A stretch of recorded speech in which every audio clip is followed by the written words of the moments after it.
Solemnly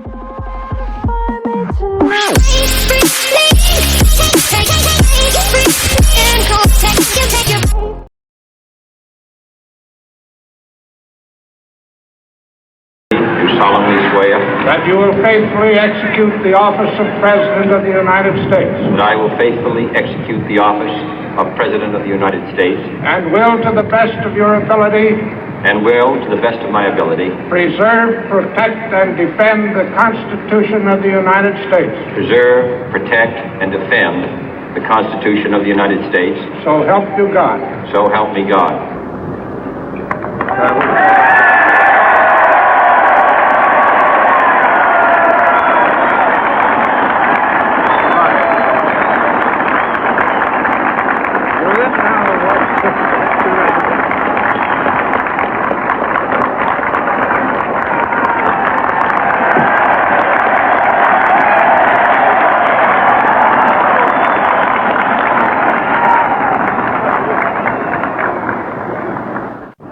Vice President Johnson, Mr. Speaker, Mr. Chief Justice, President Eisenhower, Vice President Nixon, President Truman, Reverend clergy, fellow citizens. We observe today not a victory of party, but a celebration of freedom, symbolizing an end as well as a beginning, signifying renewal as well as change. For I have sworn before you and Almighty God the same solemn oath our forebears prescribed nearly a century and 3/4 ago. The world is very different now, for man holds in his mortal hands the power to abolish all forms of human poverty and all forms of human life. And yet the same revolutionary beliefs for which our forebears fought are still at issue around the globe. The belief that the rights of man come not from the generosity of the state, but from the hand of God. We dare not forget today that we are the heirs of that first revolution. Let the word go forth from this time and place to friend and foe alike that the torch has been passed to a new generation of Americans born in this century, tempered by war, disciplined by a hard and bitter peace, proud of our ancient heritage, and unwilling to witness or permit the slow undoing of those human rights to which this nation has always been committed and to which we are committed today at home and around the world.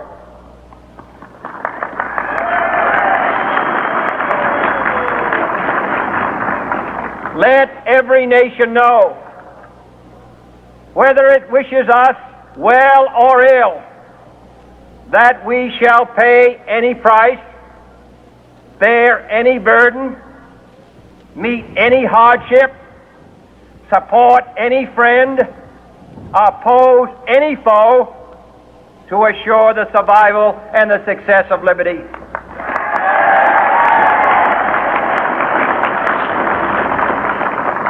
This much we pledge and more. To those old allies whose cultural and spiritual origins we share, we pledge the loyalty of faithful friends. United, there is little we cannot do in a host of cooperative ventures. Divided, there is little we can do, for we dare not meet a powerful challenge at odds and split asunder. To those new states whom we welcome to the ranks of the free, we pledge our word that one form of colonial control shall not have passed away, merely to be replaced by a far more iron tyranny. We shall not always expect to find them supporting our view, but we shall always hope to find them strongly supporting their own freedom, and to remember that in the past, those who foolishly sought power by riding the back of the tiger ended up inside.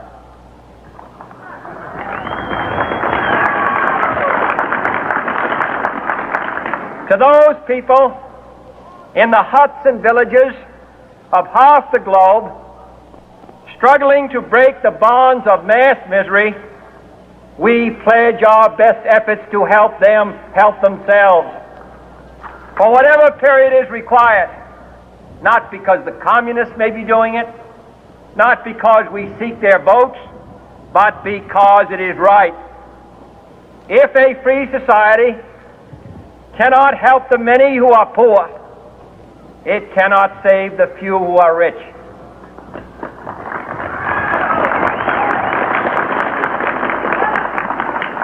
To our sister republics south of our border, we offer a special pledge to convert our good words into good deeds, in a new alliance for progress, to assist free men and free governments in casting off the chains of poverty. But this peaceful revolution of hope cannot become the prey of hostile powers. Let all our neighbors know that we shall join with them to oppose aggression or subversion anywhere in the Americas. And let every other power know that this hemisphere intends to remain the master of its own house.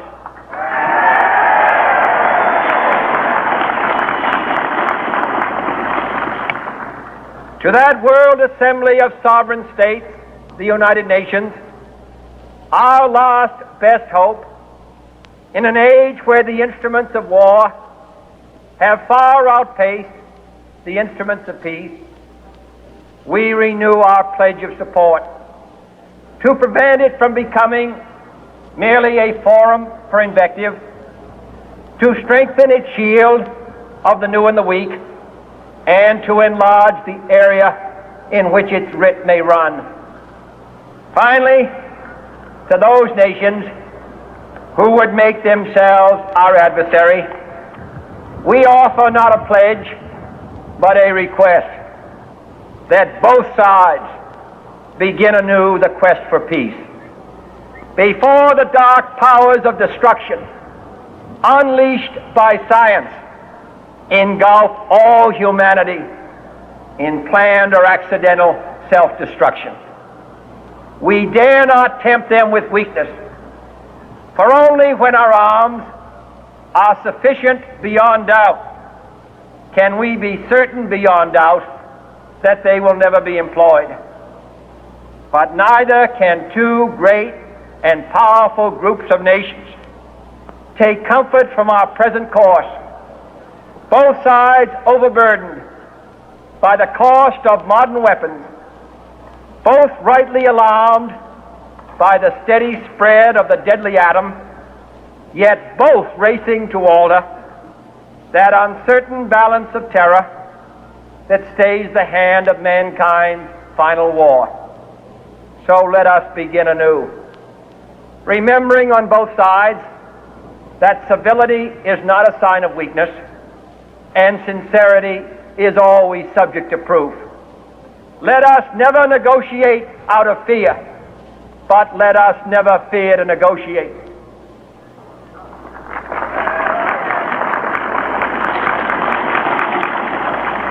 Let both sides explore what problems unite us, instead of belaboring those problems which divide us.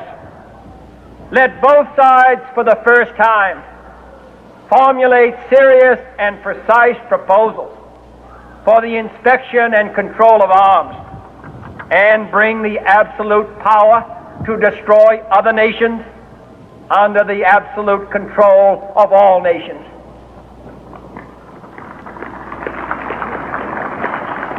Let both sides seek to invoke the wonders of science instead of its terrors.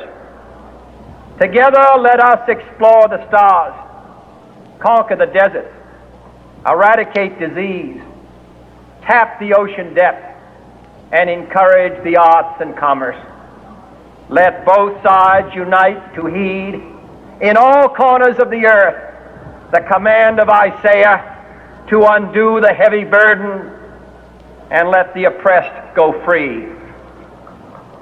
And if a beachhead of cooperation may push back the jungle of suspicion, let both sides join in creating a new endeavor, not a new balance of power, but a new world of law, where the strong are just and the weak secure and the peace preserved. All this will not be finished in the first 100 days, nor will it be finished in the first 1,000 days, nor in the life of this administration, nor even perhaps in our lifetime on this planet. But let us begin.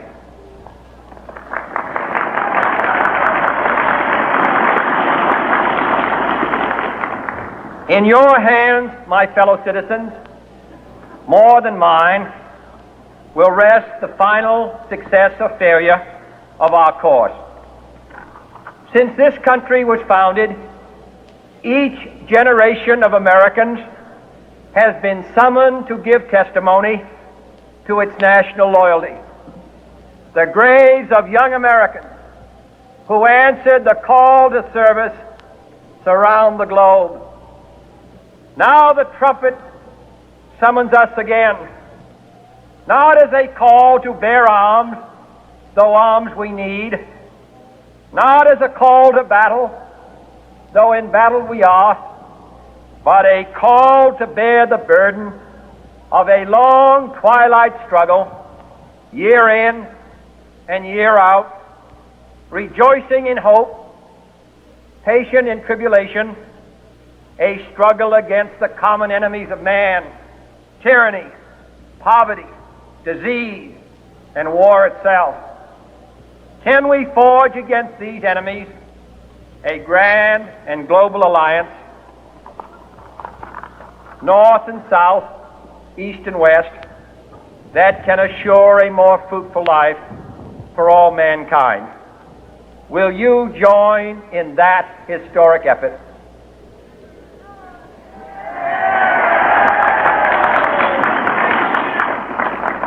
In the long history of the world, only a few generations have been granted the role of defending freedom in its hour of maximum danger. I do not shrink from this responsibility. I welcome it.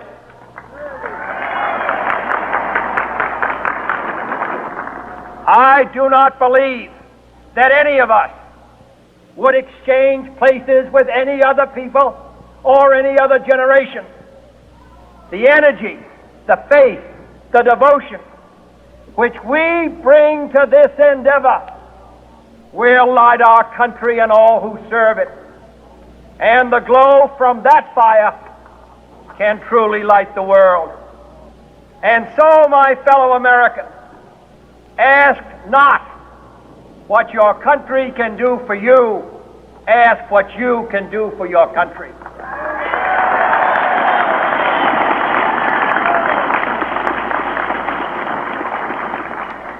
My fellow citizens of the world, ask not what America will do for you, but what together we can do for the freedom of man.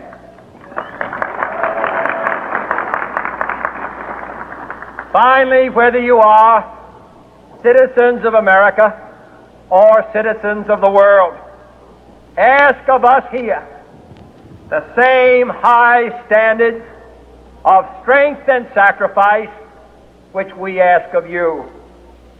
With a good conscience, our only sure reward, with history the final judge of our deeds, let us go forth to lead the land we love, asking His blessing and His help but knowing that here on earth God's work must truly be our own.